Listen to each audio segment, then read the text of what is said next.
Dear friends, good evening. Dear Sister Oya, welcome. Thank you. Greetings everyone. We are together again on a Monday evening. And we will continue with our favorite topic, love. And you follow us each week, thank you for your attendance. We had so many technical problems this week. The astrologers says that the Mercury is in retrograde. Yet, I think we are so dependent on the digital and electronic devices that most of us have to go through a new category of tests and trials. Yes, you are right. Yesterday, my computer was acting out, too, and I was saying, please stay with me until Monday night. Later you can break down, no problem. So, I hope it will not create a problem this evening.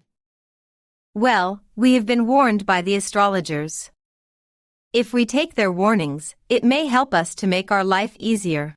But of course, if we are meant to have, if we need to have a first-hand experience of an event, we will have no matter how strongly we are warned. Yes, we know this very well. After reading and studying the divine order and the universe for 8 years, we know that we need events, and we need to be aware of the attitudes we have in the face of events. Only after that awareness, even if only in small amounts, we can say, let's live this or that event and see what will happen. Yes, because we want to know about ourselves while we are responding to an event. Will I be patient? Will I be reactive? Will I be daring? Will I be neutral? Will I be active? And when we say neutral, we don't mean to be inactive. Sometimes, the most important issue is the intensity of an emotion we load to that event, or our mood and attitude during an event. Let's say, an event requires us to get angry, and we get angry, we display it, but it is not a true anger. To become angry while you are conscious of your anger. Sometimes this becomes necessary while setting boundaries. At such moments, at the background of your mind, you are aware that you are becoming angry, and this awareness changes your expression of your anger. It becomes a managed anger. In this way, the meaning we assign to our anger changes, and our usual angry self also changes. It is only a self, after all, we are not that anger. Once we become aware of this fact, observing that angry self, and taking action or displaying an attitude accordingly becomes possible. We already read in the divine order and the universe that emotions are of matter, as well. And we also learned that our main task as human beings is to transform crude matter combinations into subtle matter combinations. And appearances of love in our life plays a big role in this transformation process. And, again, as we read and discussed last week, the working of the whole system can be described as love. Through all those myriad attractions the beings feel towards each other, and through all those myriad exchanges between their magnetic fields, the matter universe emerges. Yes, as the divine order and the universe states, we are within a holistic system. We are not separate from the system, we are a part of this. And just because we are a part of this immense system, we are responsible for the flexibility of our minds. It must be flexible, so can we widen our comprehension a little bit faster than the usual gradual progress our development follows. Let's try to think or imagine the whole universe, all those galaxies, stars, solar systems, and planets, and our world within this universe, and let's try to imagine all those myriad influences we receive. We are trying to get developed and advance within such an immense complexity. This is so encompassing. And that's why this book is called The Divine Order and the Universe. We are within this whole with a task. And looking at the system we live in from this perspective may be beneficial, that is, without separating things from other things, but instead, taking all that we can perceive as a whole. But of course, first by using our reason, using our logic, and by filtering things we receive from certain cognitive filters is also our task. Because our psyche can degenerate everything to its egoistical or sensual purposes. And this is valid also for everything we read in this book. Please do not forget this. All right, let's continue reading from the point we stopped last week. Love, since it is used in positive and negative ways, is an important developmental vehicle which increases essence knowledge by causing endless event variations in the conscience mechanism.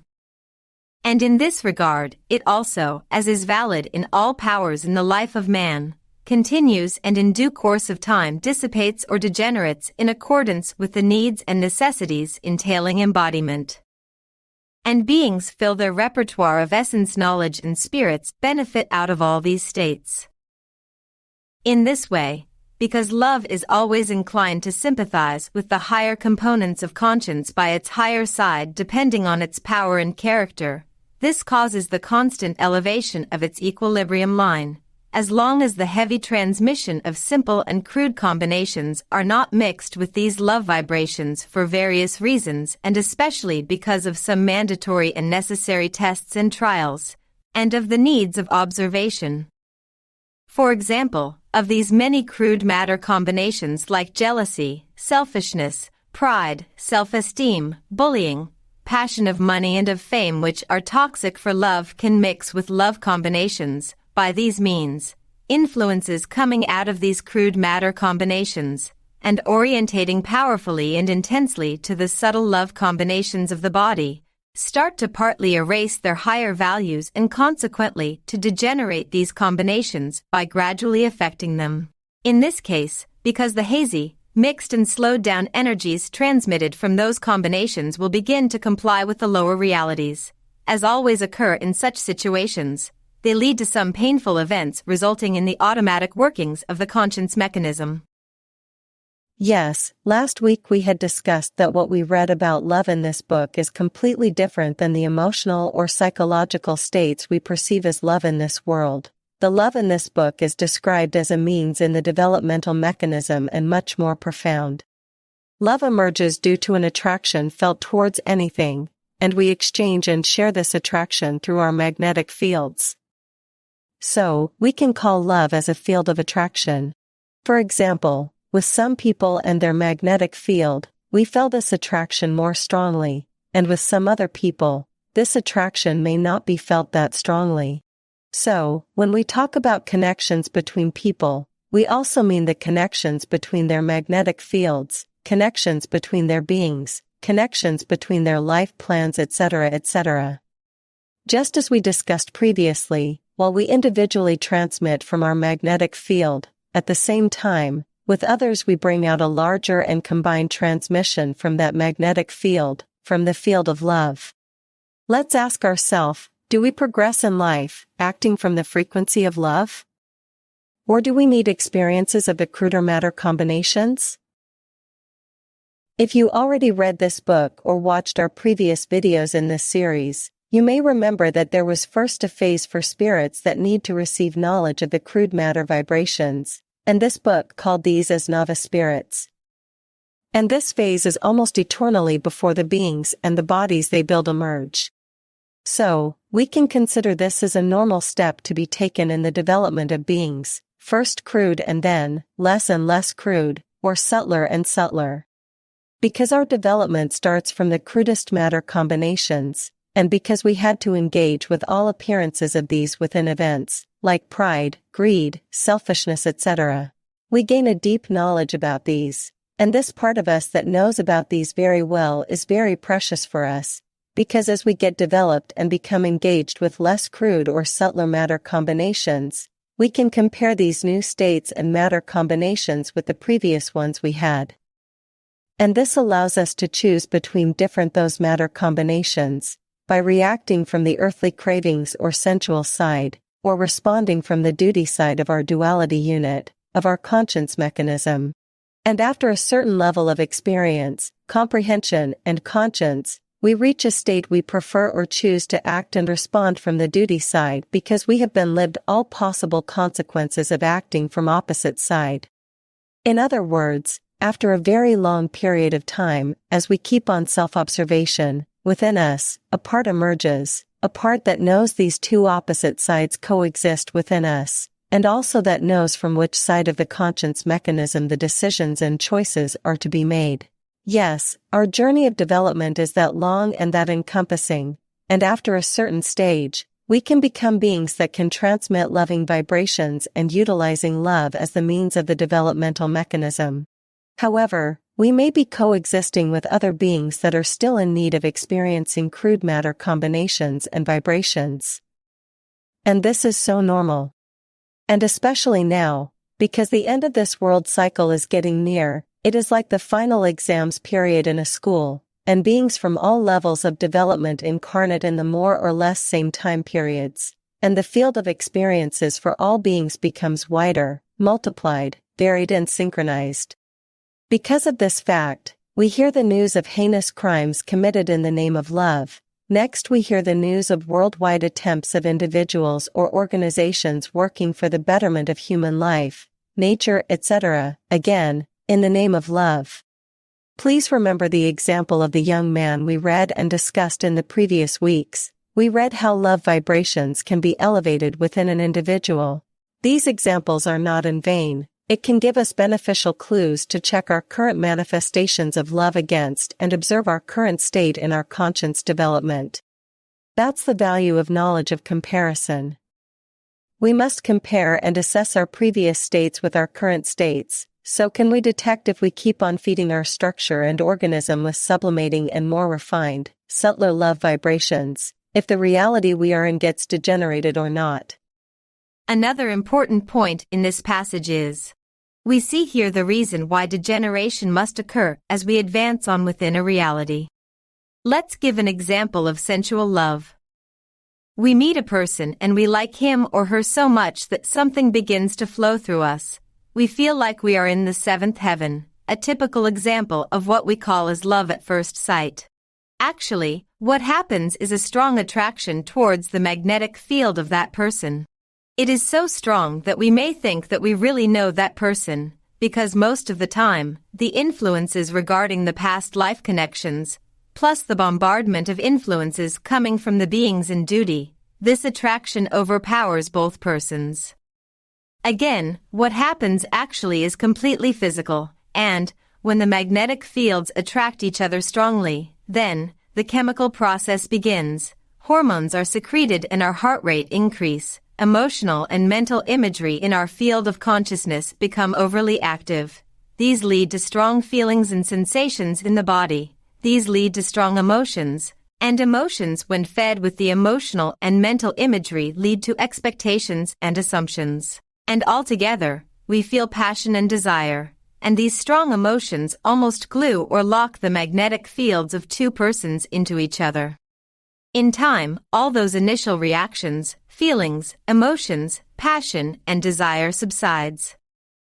And between these two persons, if all those strong and selfish desires, sensuality, earthly cravings can be transformed into compassion, understanding, cooperation, and a decision for creating mutual values, then, the attraction between their magnetic fields become more lasting. However, most of the human beings cannot move on from that initial and chemical passion and sensations. Instead of moving towards subtler and higher manifestations of love, they try to continue and to relive those initial feelings and emotions. Yet, the only constant thing in the universe is change. And because no person becomes attracted to another person without their previous emotional and mental imagery, without their emotional baggage or personality traits, when the initial strong feelings and emotions subside, their established personality traits surface, together with new expectations and demands from each other which are mostly never in sync. This is the phase when lovers begin to see each other with less disillusionment. Of course, despite the possible fights, arguments and breakups, this phase holds a two-way mirror to the lovers, and if they are willing to work on their inner worlds and to make their relationship work, then, many opportunities emerge for further development of the partners. And of course, this does not mean they happily live ever after, as the fairy tales ends. Because, the journey of the human being's development is eternal. In time, as their realities change, their values change, and one of the lovers or both may feel that they don't love each other anymore. Tests and trials may emerge as they cheat on, as they become attracted to other magnetic fields, and divorces, breakups, suits for division of property, custody battles over children, etc., etc. All those myriad chains of events, and all of these are all about our ability for manifesting love. As though, events tell us, show mercy, if you can. Approach with compassion, if you can. Be centered, if you can. Notice your own mistakes, if you can. Stop blaming the others, if you can. Let me repeat what we read in this passage.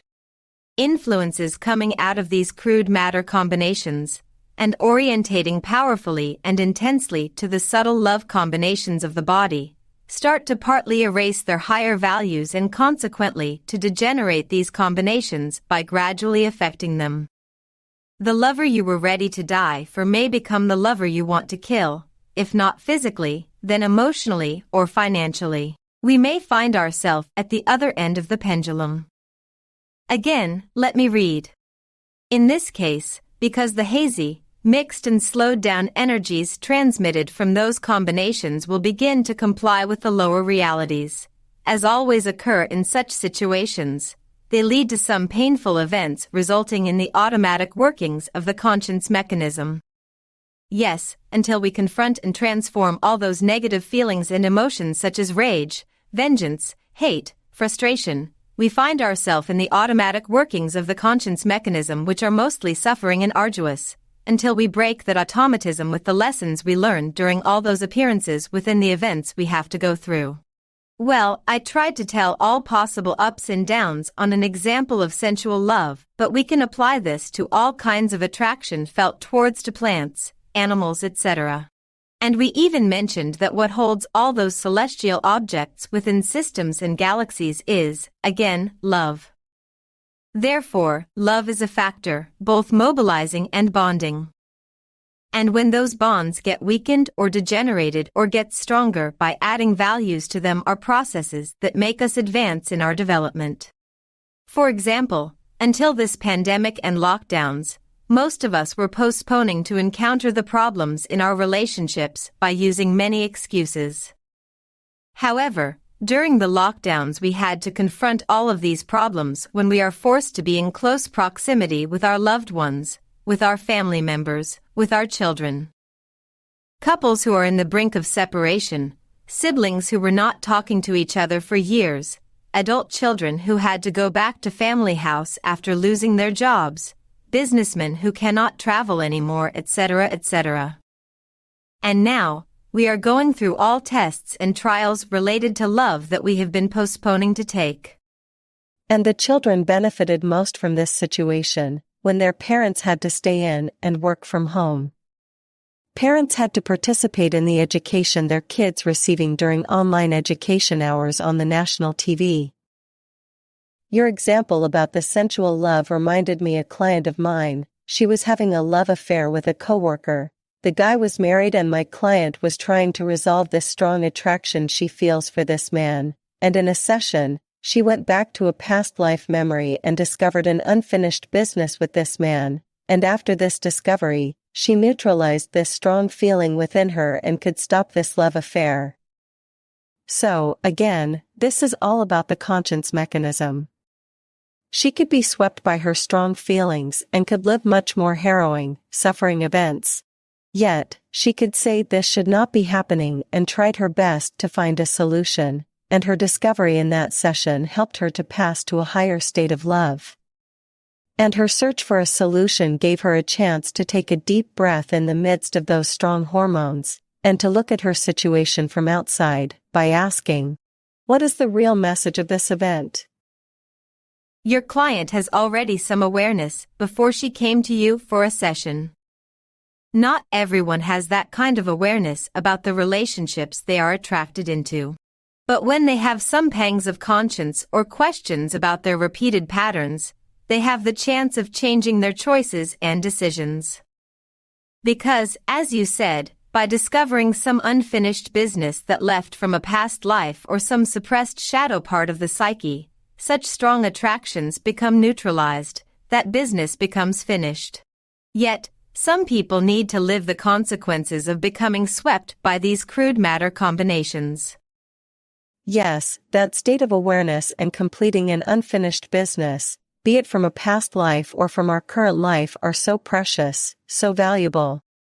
In short, if there are things in our life that we think that it shouldn't be but somehow, we live or have it, then it is beneficial to question that thing or situation for finding out the reasons, causes and effects behind that thing or situation. Let's continue reading. Love, through its various kinds of variations, commingles with the conscience mechanism. 4. It has myriad sides, of which some are directed towards duty of conscience and some are directed to earthly cravings. Especially at the initial stages of mankind, aspects of love that are mixed with selfishness prevail. We have mentioned above these forms of love mixed with these crude combinations. These lead to a great number of consequences, resulting in inconveniences, anguish, troubles, suffering. And sometimes love transports man directly to the higher realities with its pure and sublime manifestations. On this side of it, there are manifestations of high, subtle matter combinations, accelerating the development, especially such as relinquishment, self-sacrifice, altruism, helping, compassion. And we have given above an example of this. While love supports the conscience's components directed to duty, with its side of altruism and ensuring a fast and comprehending advancement in the developmental mechanism, with its selfish side it also decelerates the advancement tempo of development by its negative powers, activating the earthly craving components and puts man into troubling, suffering conditions. By this means, it causes the increase in essence knowledge in either case through opposite ways. For example, through love a man is helped. To save someone who fell into sea, self-sacrifice is displayed, a starving man is fed, tears of sadness are wiped away, and at the end of these the man finds a feeling of relief, peace, even happiness. And this is the manifestation of a fast development in the consciousness. On the other hand, for love many hearts are broken, a betrayal is punished, getting rid of a rival's body is imagined, harm to someone is done, and consequently, resentment, unrest and tribulation begin in man. And this expresses the pressure of a man's decelerated development. As the ones in the former group are the powers directed to higher components of the conscience mechanism, and the ones in the latter group are the backward factors feeding the earthly craving realities in that degree, both of these may be found in mankind, depending on their developmental levels, and they generate results accordingly. Therefore, according to how low the levels are, the materials and vibrations of selfishness mixing with love at that level are also that low. And on the other hand, whatever the developmental levels are at the levels of the higher equilibrium, the love component enriches with pure and virtue vibrations accordingly. And this developmental state eventually becomes such that these virtuous feelings felt towards mankind reach wide encompassing and higher degrees, such as serving them, risking to help them, at all costs, in every way for their well-being and development. And then, earthly craving components and realities of the conscience shed selfishness and begin to advance on the paths of altruism. The equilibrium levels of the conscience mechanism are now established in the high and comprehending fields of altruism. That man assumes a duty, a debt to himself to endure all kinds of self-sacrifice for the ascension of others. Then, love in him begins to become the love of duty, and this is an indication of his arriving at the threshold of the plan of duty. And, the high equilibrium level which has reached to these fields of the conscience mechanism is the highest grade man can gain through the world school. A man who has attained that rank will get his diploma with flying colors and will pass to higher plans as a stronger and happier being by taking on duties with the highest power of essence knowledge he acquired in the world. After he has reached this state, conscience duality will be no more, replaced by a duty duality in a higher order, and from that moment on, the being will have entered into a true and objective evolutionary mechanism. For, as we will state later, the progression of evolution before the stage of duty has been realized within rather subjective conditions. This concept will be explained in more detail when the more explanation about time is given. This last paragraph is very important. Well, it is obvious that this is how we are expected to advance and get developed in this world school. Of course, reading and learning about this does not mean that we properly apply this knowledge in our life. Still, if we think that we, human beings, get developed by this mechanism throughout many lifetimes, and because there are beings that reached higher levels of conscience mechanism, there are also beings that are still trying to reach higher levels of conscience. Because our level of being emerge in accordance with the essence knowledge we could glean from the experiences in our being's many incarnations. And, as humankind, our tendency is to observe negative appearances easily rather than observing positive ones. Yes, noticing and talking about negative examples may be informative as a teaching tool, but I think, noticing and talking about the positive examples is more precious, because such examples consolidate our trust and hope about humankind's further development, which we read details and descriptions of in the divine order and the universe.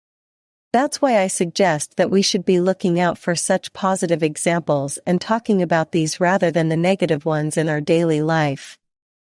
As the saying goes, see good, talk good, do good, be good. And, think about the things you unconditionally share. Your smile, some information you found useful, a good vibration, a meal you cooked, etc., etc. These are seemingly small but influence-wise great transmissions from our magnetic fields. We do such things unknowingly, without thinking pros and cons. Yet, the real motivation or drive comes from our being, from a higher level within.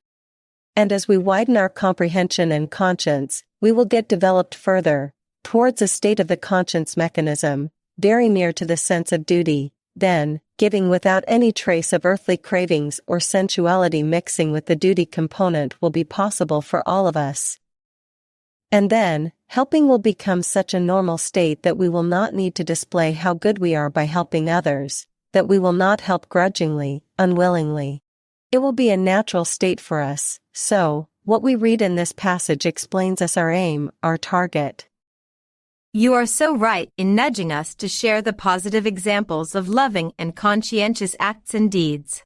This reminded me a recent event. In May, in our small town, after torrential rains, the roads to villages become all mucky, and our car got stuck in a back road. As my husband tries to call the garage for help, suddenly a villager appeared. We talked and explained him our predicament, and this man arranged a tractor to come and pull our car out of muck. And, because we still have this big city mindset, we wanted to pay him, and when I asked him how much we owe, he told me an amount, but it was 1/3 of the amount I was ready to give him.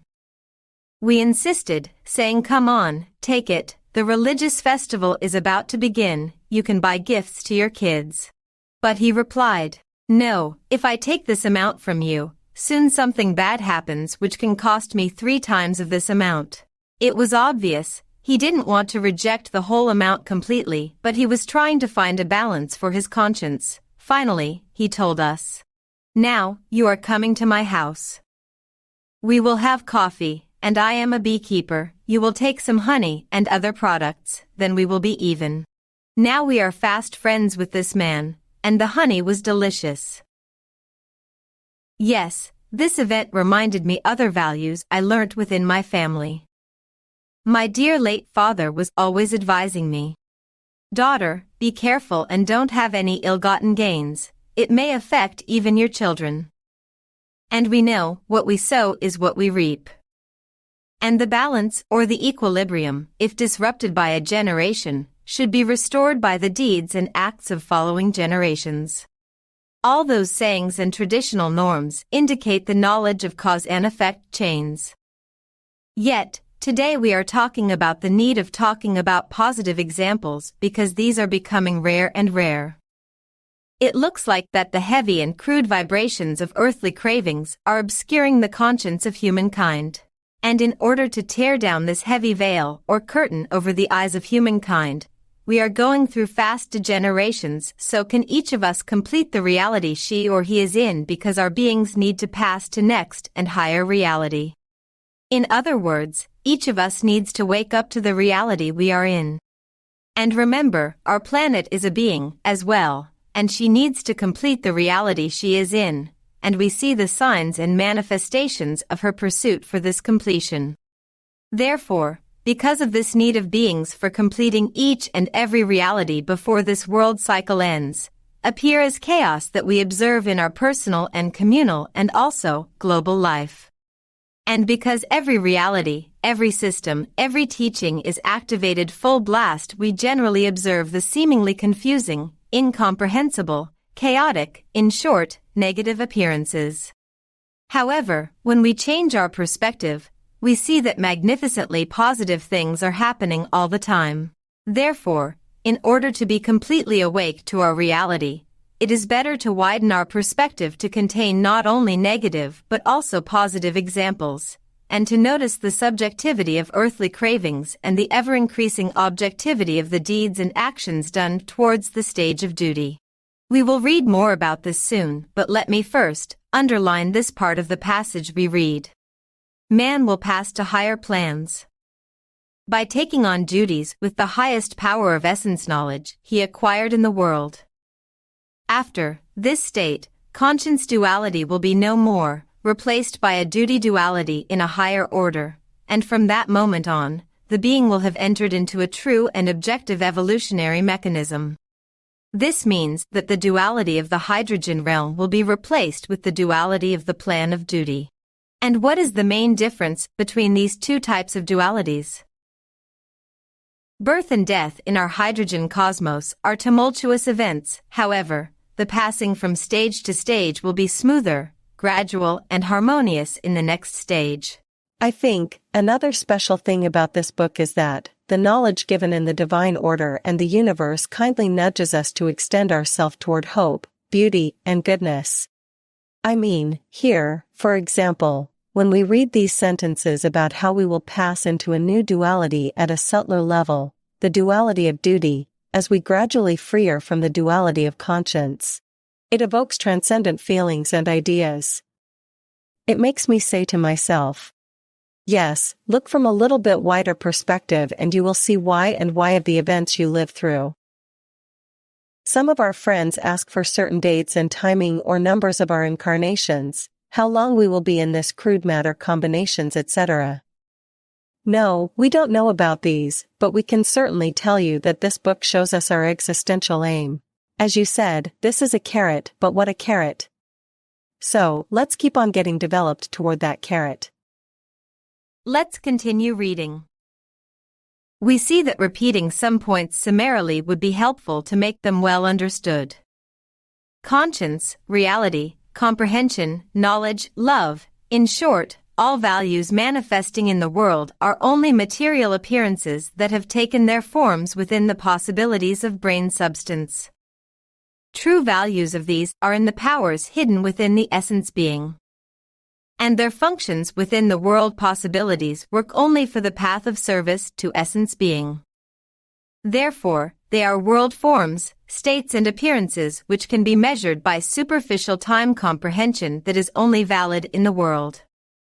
And the values in the essence being which they feed and are agents of their developments are the true values gaining in value by the comprehension possibilities, which we may call infinite, of spherical time which the essence being is subject to, and these values indicate the degree of spirit's evolution in universe.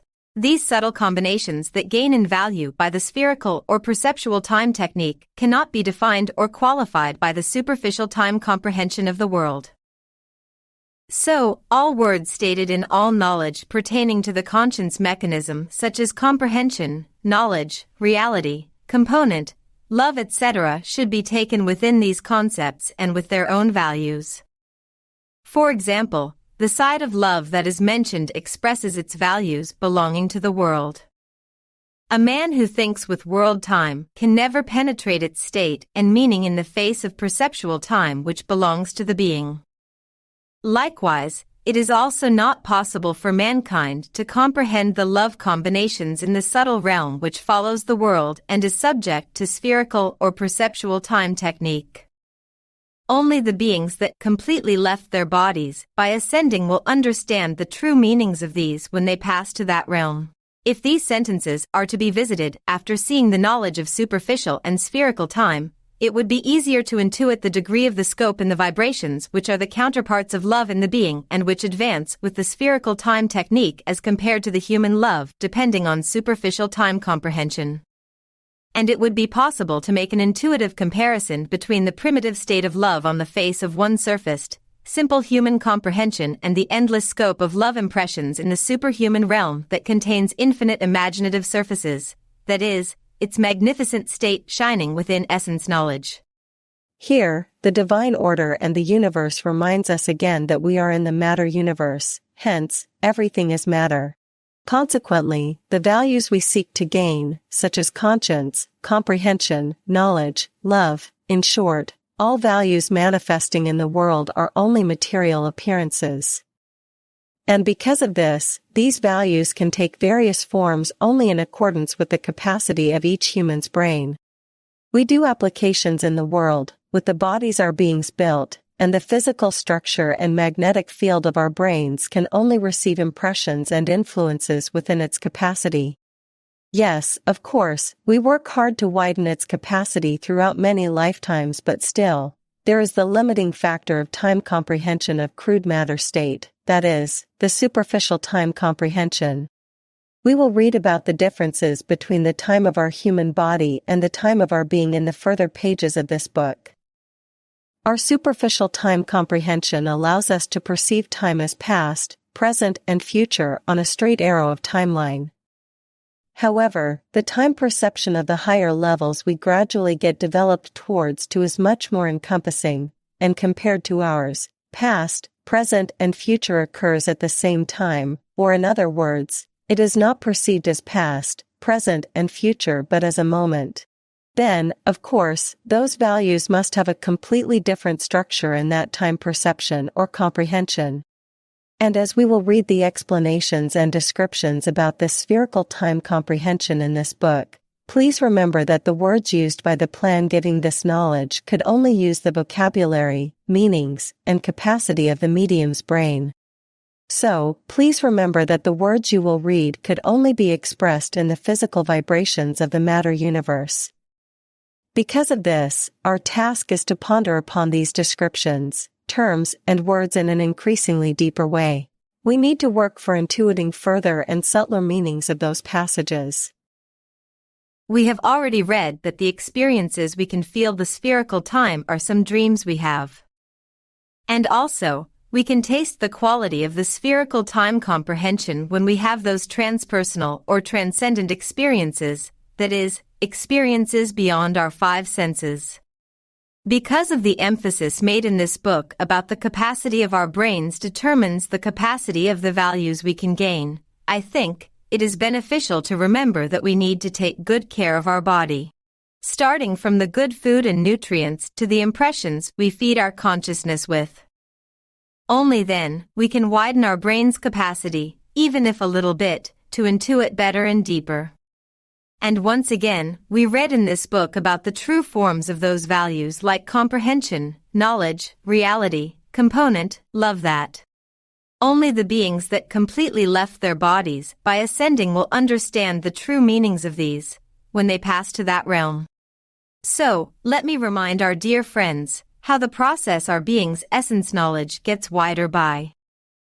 During a lifetime, a human being's whole impressions, learnings and knowledge is stored in his or her unconsciousness, and when that person dies, all those stored information is pushed towards the subconscious field of the being. And the being, now that its physical body is not alive anymore, withdraws into a state of isolation where the being is alone with the material from its last life. As being, according to the developmental needs, analyze and relive the significant moments from that last life, gains new understanding and makes comparisons with the life plan outlined for that last life and what has been learnt and gleaned during that lifetime. And the result of this comparison is also compared with the knowledge gleaned from the previous lifetimes that had been restored in the subconscious. And this final result or conclusions, of course, in much more subtler forms of vibrations are added to the essence knowledge of the being. And this essence knowledge is reflected back to the spirit that built that being. Our dear friends can easily understand that this main need for transforming crude matter combinations to subtler versions of these continue on, even in the further levels of our journey as beings.